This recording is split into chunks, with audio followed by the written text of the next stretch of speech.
Bonjour, bienvenue sur Les Petits Plus Zen, le podcast pour faciliter et savourer sa vie en famille. Je m'appelle Séverine, je suis facilitatrice en parentalité après avoir été 22 ans professeure des écoles en maternelle REP+.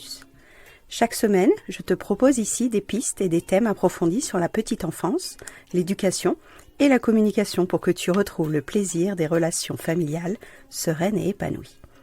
Une de mes missions est de t'aider à mieux comprendre et apaiser les émotions de chacun pour installer un équilibre entre tes besoins personnels et ceux de ta famille et enfin retrouver du temps pour toi.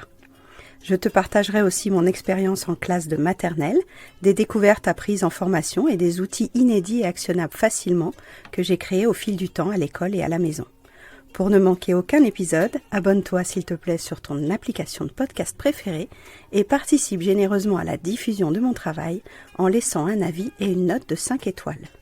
Pour plus de contenu, d'inspiration et de motivation, retrouve-moi aussi sur Instagram, Facebook et Clubhouse sous le nom Les Petits Plus Zen. Sur ce, je te souhaite une belle écoute.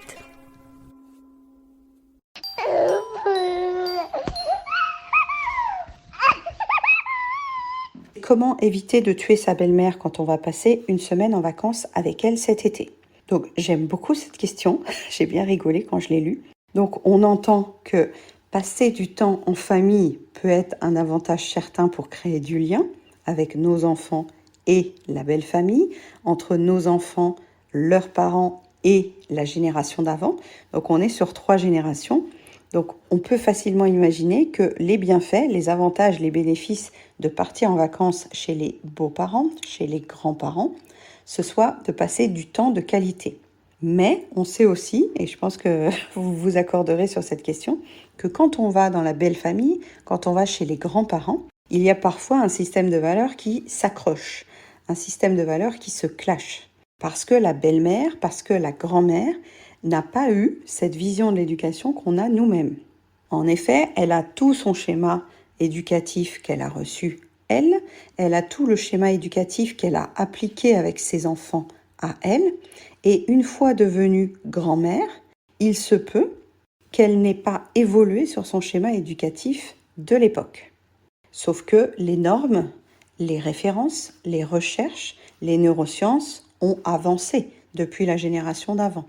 Les repères d'éducation ont avancé. Notamment, on prend plus en compte la place de la parole de l'enfant. On essaye d'entendre que ses comportements cachent des besoins insatisfaits. On essaye de décoder que son attitude, ses paroles, ses actions sont liées à sa maturité intellectuelle, émotionnelle. Donc ces recherches-là, nos parents et nos grands-parents ne les avaient pas en possession, ne pouvaient pas les lire, ne pouvaient pas les entendre, ne pouvaient pas en disposer. Donc ils ont élevé leurs enfants comme ils pouvaient.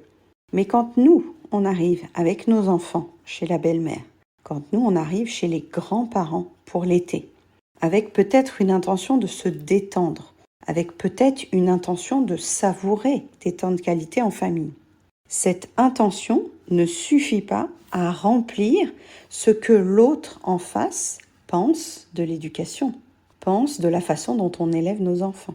Il risque d'y avoir des phrases qui piquent, des critiques, des jugements, des évaluations négatives sur ce qu'on fait comme éducation, sur ce qu'on donne comme règle, sur ce qu'on pose comme limite ou pas. Une grand-mère, une belle-mère va vous parler depuis sa colline à elle, va vous exprimer ce qu'elle pense de sa vision de l'éducation. Et là, c'est confrontant. En effet, c'est confrontant. J'en parle un peu dans l'épisode 115. C'est que entendre des remarques de ce genre peut nous alimenter une flamme de frustration, d'impuissance, de tristesse, de colère, d'agacement certain parce que ça se répète à chaque vacances ou à chaque séjour. Si la dernière fois que vous avez vu cette belle-mère, c'était à Noël, et qu'à Noël, elle s'est permis de lancer une guirlande de critiques, de jugements et de commentaires négatifs sur votre façon de vous habiller, de nourrir votre fils, ou de le sortir, ou de lui parler, ou d'être trop ferme ou trop laxiste, vous avez peut-être gardé une braise de ce Noël avec la belle-mère. Donc si vous allez en vacances avec cette personne à nouveau, dans 1 mois, dans 2 mois, vous risquez à nouveau de réactiver cette sensation désagréable qu'elle ne vous écoute pas, qu'elle ne vous comprend pas, qu'elle se permet de juger, qu'elle croit avoir raison. Et c'est là où on va pouvoir agir. On ne va pas pouvoir agir sur ce qu'elle dit, on ne va pas pouvoir agir sur ce qu'elle pense, mais on va pouvoir agir sur ce qu'on ressent et ce qu'on se reformule de tous ces messages non sollicités. On l'a abordé un petit peu dans l'épisode 27 sur la communication non violente, sur l'échange entre le message qui est envoyé et le message qui est reçu. De la même façon, ce qu'on fait en séance avec les mamans, c'est de poser un filtre entre le message que j'entends de ma belle-mère, de ma mère, de ma voisine, et ce que je vais en faire. Je peux l'entendre au niveau sensoriel, je peux l'entendre au niveau auditif, mais ne pas le prendre personnellement, ne pas le prendre en considération comme si je devais changer mon comportement à la lueur de cette seule phrase ou critique. Et je peux aussi entendre cette phrase comme un fait. J'entends ton avis, j'entends ta proposition, j'entends ta posture et ta position. Mais ça ne veut pas dire que ce que tu dis, ce que tu fais, ce que tu me racontes, je vais l'implémenter dans ma vie. Je ne vais pas forcément changer d'action, d'avis, de position parce que tu m'as dit ça. Donc ce chemin entre ce que l'autre pense de vous et ce que vous pensez de vous n'est pas incompatible. L'autre peut bien penser tout ce qu'il veut. Et là où ça nous amène en séance individuelle, c'est de voir qu'on tient quand même à la qualité du lien avec cette personne-là. Si c'est la belle-mère, il y a quand même un lien direct avec votre conjoint, avec votre partenaire de vie, avec votre mari. Donc vous ne pouvez pas lui rentrer dans l'art puisque c'est votre belle-mère.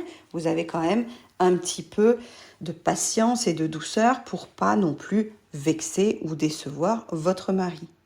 Mais en n'agissant pas, en posant pas de limites face à cette belle-mère, à ses conseils non sollicités, vous risquez à long terme d'être frustré, vous, à l'intérieur de vous, et de ne plus oser vous affirmer parce que vous avez peur de lui rentrer dedans, ou peur de décevoir votre mari si vous lui rentrez dedans. Donc, comment faire pour éviter de tuer sa belle-mère pendant les vacances d'été, qui était la question d'origine, je vous rappelle. Alors, pour ne pas tuer sa belle-mère en vacances d'été, on va s'habiller d'une sorte de filtre d'étanchéité entre ce que la belle-mère dit, énonce, fait, et ce que je crois, pense et veux pour mon enfant, ce que je veux pour mes vacances, ce que je veux pour mon été. Et là, il y a deux postures possibles, un peu comme les joueurs de foot. On peut jouer en attaque, en arrivant clairement et en disant ce qu'on attend de ses vacances, quelles sont nos limites, quelles sont nos conditions de vie. Est-ce qu'on va clairement expliciter que tel ou tel sujet n'est pas une discussion possible ? Donc là, on joue plutôt en offensif, on joue plutôt en attaque dès le début du séjour. On va poser nos conditions pour que ça se passe bien. C'est un peu de la prévention. Ou alors, on y croit encore, on pense qu'elle a pu changer. On a un espoir que ça se passe bien et on attend avec peut-être une vigilance un petit peu craintive, je vais dire, que sa prochaine phrase tombe, que sa prochaine sentence tombe. Et on est moins dans l'action, on est moins dans le proactif. On peut envisager les deux solutions. J'ai une petite préférence pour la première parce que ça pose le cadre tout de suite. Et un peu comme avec les enfants, une fois qu'on a dit toutes les conditions d'utilisation d'un objet, on n'aura plus qu'à se référer au cadre et on ne sera pas obligé de répéter toujours la même chose.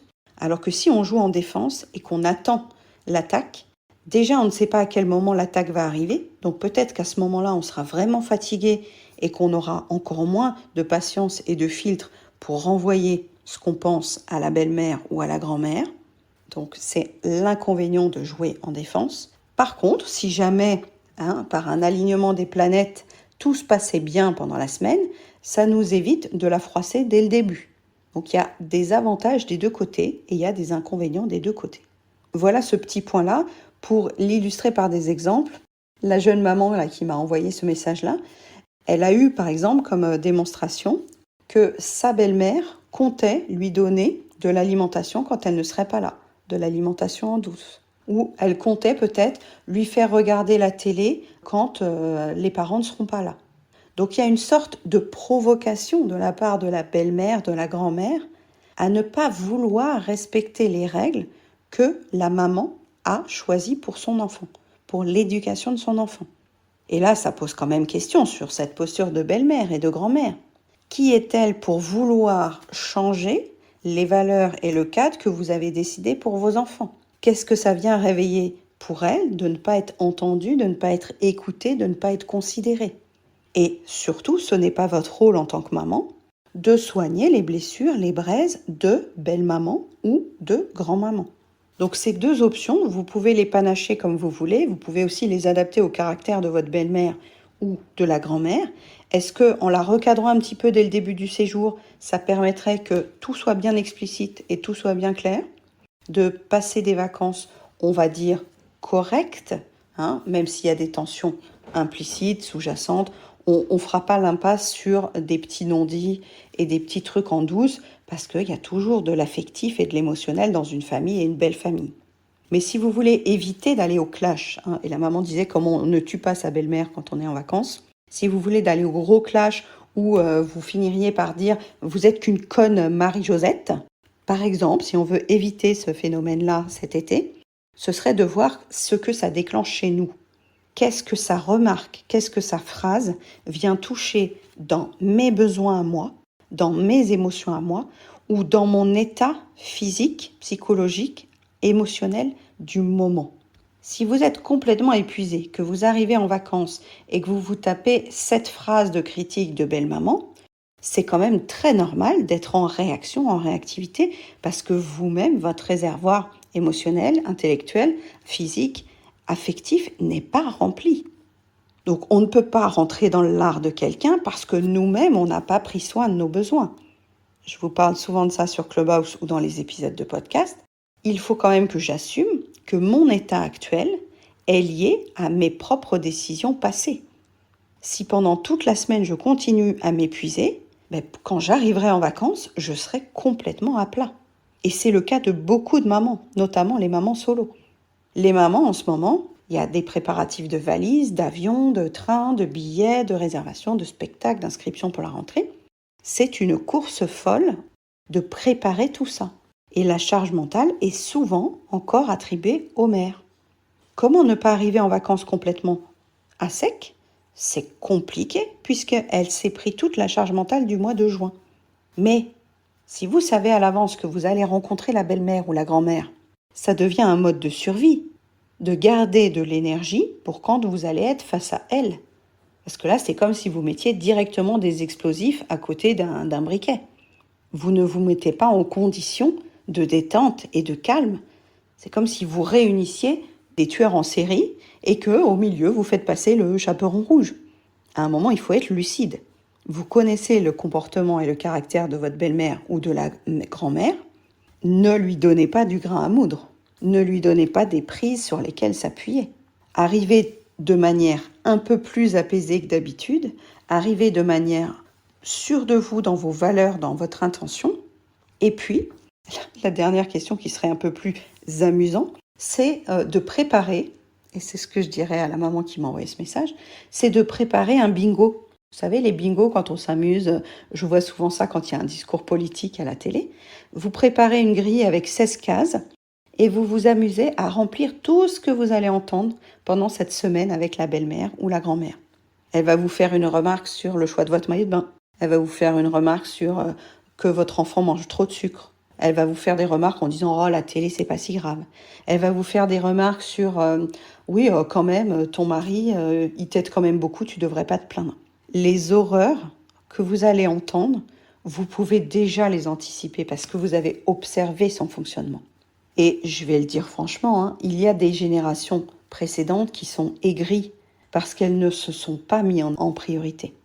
Elles ont favorisé le bien-être de leur mari, de leur patron, de leurs enfants, et elles arrivent aigries à l'âge de la retraite, elles arrivent aigries au moment de devenir grand-mère.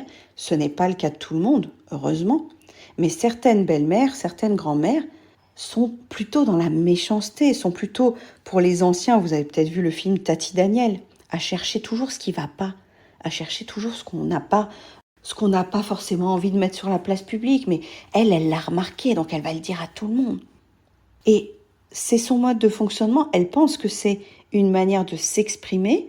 Je pense que c'est plutôt une manière d'exprimer une souffrance qu'un mode d'expression.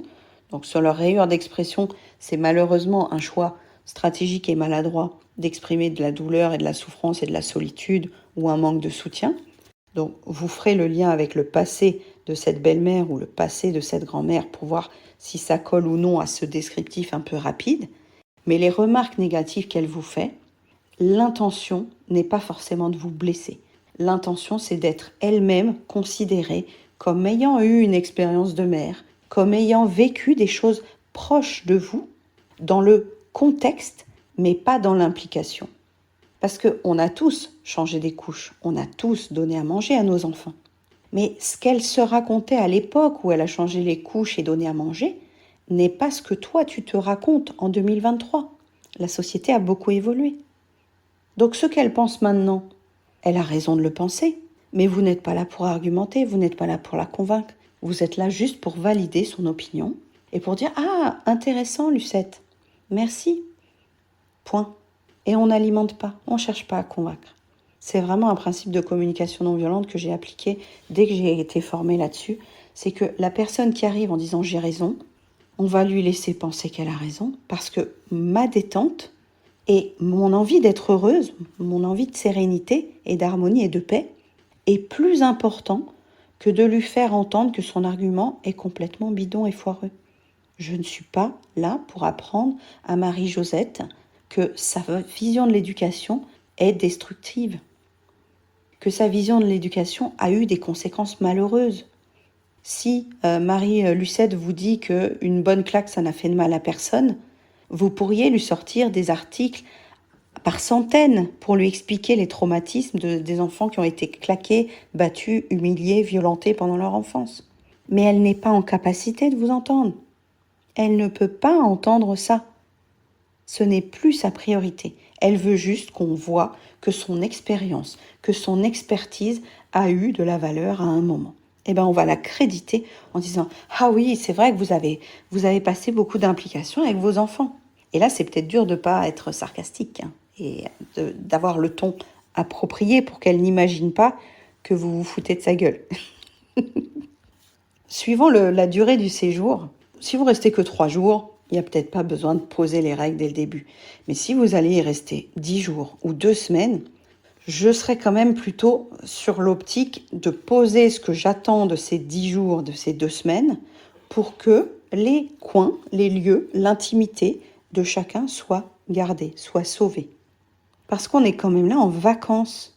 C'est pas le cirque à la romaine, là, où on vient s'affronter dans l'arène. Et elle, peut-être que ça l'occupe, de se disputer. Ça peut être une activité qui nourrit un de ses besoins, à elle. Parce qu'elle se sent importante quand elle débat, quand elle argumente.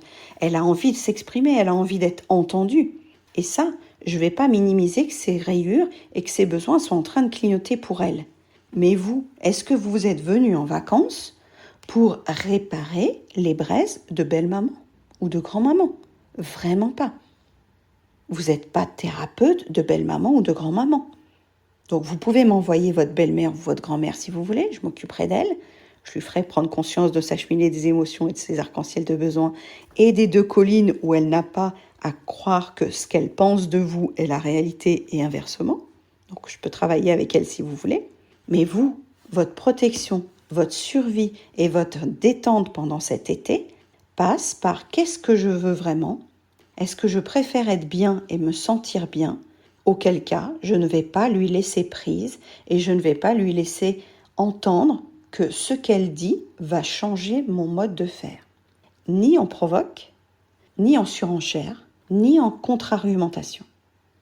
Vous allez reformuler ce qu'elle dit, vous allez essayer de ne pas mettre un ton offensif ou contradictoire ou méprisant. C'est difficile, je sais très bien que c'est difficile et quand c'est notre propre famille, ça peut être encore plus difficile de se détacher émotionnellement pour avoir une conséquence encore plus supérieure qui est la paix pendant le séjour. Il y a une dernière voie que je n'ai pas abordée mais que je vais quand même glisser là, c'est que pendant les vacances, quand on est plusieurs dans la maison, ça peut être le moment de déléguer. Ça peut être le moment où justement belle-maman et grand-maman qui veulent une connexion avec le petit-fils, qui veulent une connexion avec votre fille, eh ben c'est le bon moment de les laisser ensemble et dire justement j'ai repéré un petit magasin, là je vais aller faire un tour. Laissez-les construire leur relation entre eux. Si, bien sûr, vous la croyez capable de s'occuper de votre enfant quand même. Il faut que la sécurité affective et émotionnelle de votre enfant ne soit pas mise en cause. Mais laissez-les créer ce lien parce que elle va être tellement contente de montrer son expérience. Votre enfant, ça lui crée de l'altérité. Dans le sens où, oui, grand-maman ou belle-maman ne fait pas comme maman, ne fait pas comme papa. Et donc, ça ouvre son champ des possibles. Ça ouvre son éventail de connaissances et de stratégies pour plus tard. Il aura des points d'accroche et de référence différents. Et pour un enfant, c'est hyper important de lui faire comprendre que tout le monde ne pense pas pareil, que tout le monde ne fait pas pareil. Si ça vous inquiète au niveau de la cohérence, parce que c'est des objections que j'avais parfois en classe, dites-vous que l'enfant, il sait très bien que les règles pendant les vacances peuvent être ajustées, évoluées en fonction de chez qui on va, de l'hôtel où on va, du camping où on va. Il y a des règles qui sont aménagées. Donc si ça vous inquiète au niveau de la cohérence, vous pouvez dire en arrivant dans le séjour à votre enfant, écoute chérie, chez Marie-Lucette, tu sais qu'on ne mange pas toujours la même chose qu'à la maison, on n'a pas la même utilisation de la télé, on fait peut-être moins de sport. Eh bien, pendant les vacances, c'est différent. Pendant les vacances, avec Marie-Lucette, on ne fait pas toujours les mêmes choses qu'à la maison. Donc si ce côté incohérence entre les règles de la belle famille, les règles des grands-mères vous inquiète, vous pouvez aussi parler à votre enfant avant le départ, avant le séjour, en lui disant « Tu vas peut-être être surprise des fois que je réagisse pas devant belle-maman, devant grand-maman, parce que moi aussi je suis en vacances et que je suis pas obligée d'être là pour avoir raison, pour poser toutes mes convictions, pour expliciter toutes mes valeurs. » Si vous aimez ça, si vous aimez débattre, si vous aimez argumenter, allez-y. Mais si vous considérez que les vacances, c'est un point de relâchement, un point de ressourcement, un point de nouveauté et un point de « on fait différemment de l'année », peut-être que vous pouvez lâcher les armes provisoirement sur ce qui n'est pas urgent et ce qui n'est pas essentiel et laisser croire belle-maman ou laisser croire la grand-mère qu'elle a raison. Qu'en pensez-vous ? On ne pourra pas du tout intervenir sur ce que la grand-mère ou la belle-mère va faire. On n'a pas la main là-dessus. On n'a que la main sur ce qu'on va ressentir quand elle va nous envoyer ces pics-là. Et elle aura peut-être même pas vu que c'était maladroit, que c'était mal tourné. Peut-être qu'elle est même pas consciente de ça, en fait. Les filtres des gens, on les maîtrise pas non plus. Mais qu'est-ce que j'attends de mes vacances ? Qu'est-ce que je voudrais vivre pendant ces vacances ? Je peux déjà me le proposer avant que les vacances commencent. C'est un exercice que j'ai proposé hier soir quand on parlait du couple en masterclass, de proposer aux mamans là, qui sont dans des disputes, dans des tensions avec leur partenaire de vie, de revisualiser qu'est-ce que j'aimerais vivre avec mon partenaire. Qu'est-ce que j'aimerais recréer comme relation ? Oui, on s'engueule, oui, c'est difficile, oui, c'est compliqué. Mais qu'est-ce que je voudrais à partir de maintenant ? Et si on commençait demain à envisager que l'été va bien se passer, que le séjour avec la belle-mère, il y aura des hauts et des bas, mais qu'est-ce que je veux vivre de bien ? Donc se visualiser un été cool, un été en détente, un été pas idéal, pas parfait, parce qu'il y aura des moments où on va s'énerver. Notre cheminée, elle va agir en continu. Mais choisir les flammes qu'on veut ressentir au fur et à mesure de notre été. Quelqu'un qui te juge parle de lui. Quelqu'un qui te juge a une référence vis-à-vis de ce qui est bon et de ce qui est mauvais, qui pour lui semble clair. Et il ne comprend pas que tu oses agir autrement. Donc la question de comment on répond à quelqu'un qui te juge. Imaginons que vous vous promenez dans la rue, que vous êtes en jupe et que vous tombez sur des mecs qui vous disent « Oh la salope !» Vous savez bien que ça ne remet pas en cause vos valeurs parce que vous passez devant des mecs qui ne sont pas aboutis, qui ne sont pas finis, et que vous avez décidé de mettre une jupe. Vous n'avez pas mis une jupe pour entendre le commentaire de ces hommes-là dans la rue. Vous avez mis une jupe parce que ça nourrit un besoin de confort, de détente, de puissance personnelle. Vous savez pourquoi vous avez mis cette jupe. C'est toujours le même processus qu'on va mettre en place. Si je sais pourquoi je fais ça, si je sais quel besoin ça nourrit, si je sais que cette action me mène vers des flammes agréables dans ma cheminée des émotions, si je sais que ça ne nuit à personne, alors tout ce que les gens pensent de tout le reste, je m'en fous. Je suis alignée avec ce que je crois bon pour moi, ça ne nuit pas à quelqu'un, ça ne biaise pas les conséquences négatives sur mon enfant. Si ça dérange quelqu'un autour de moi, c'est son problème. Je vous dis pas de mettre de la musique ce soir jusqu'à 4 heures du matin au volume 22.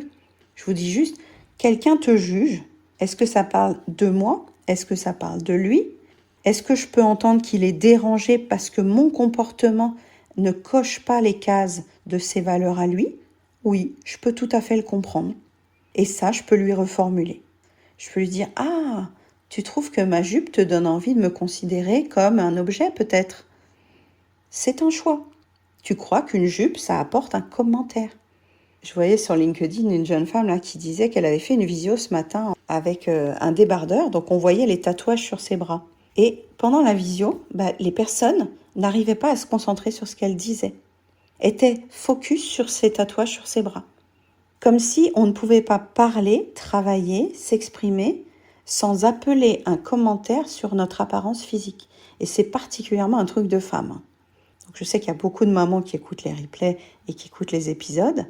Demandez-vous si, quand quelqu'un vous juge, c'est lié à l'habitude séculaire, patriarcale, de croire qu'on peut donner son avis sur les femmes qui sont autour de nous. Qui a décidé qu'on pouvait constamment donner son avis sur ce qu'on pense de la tenue de telle femme, de la façon d'éduquer de telle femme, de la manière de parler de telle autre? J'ai une copine qui adore jurer, dire des gros mots. Mais c'est sa façon d'être. Elle aime jurer, elle aime dire des gros mots. Quand je suis à côté d'elle, ça me met parfois mal à l'aise. Parce que je me dis que dans la société, par exemple au cinéma, ça me gêne, moi, par rapport à mon film, par rapport à ma grille de référence.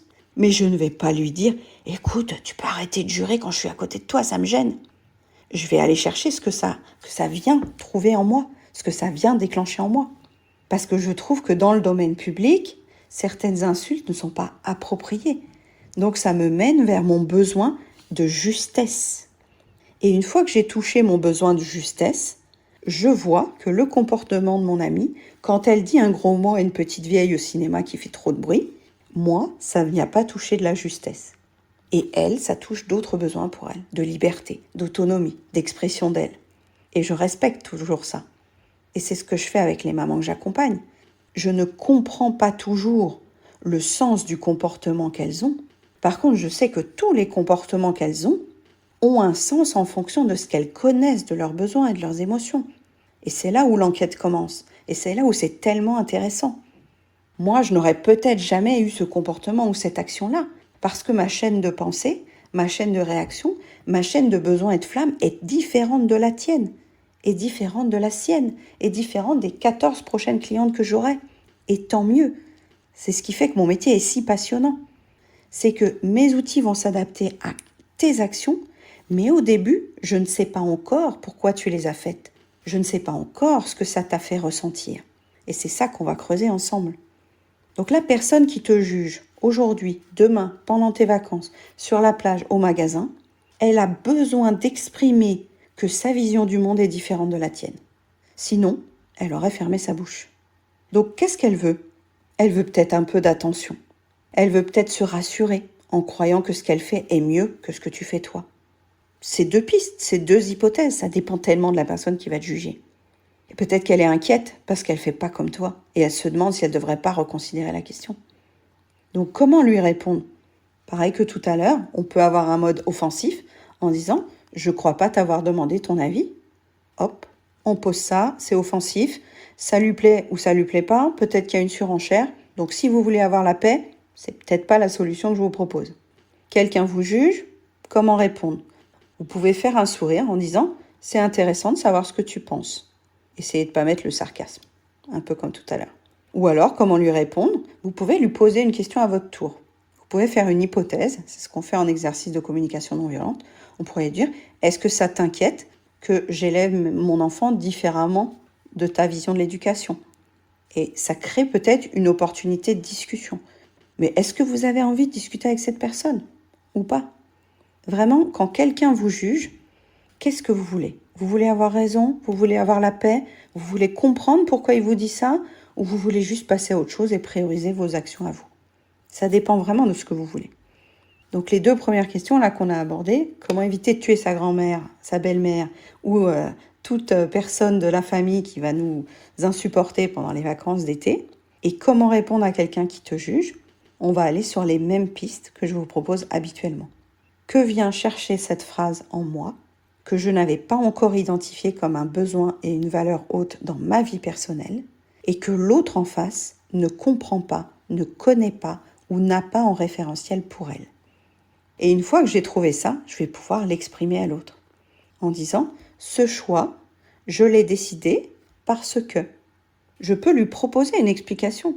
C'est pas me justifier et dire que j'ai raison, c'est je peux lui proposer une explication.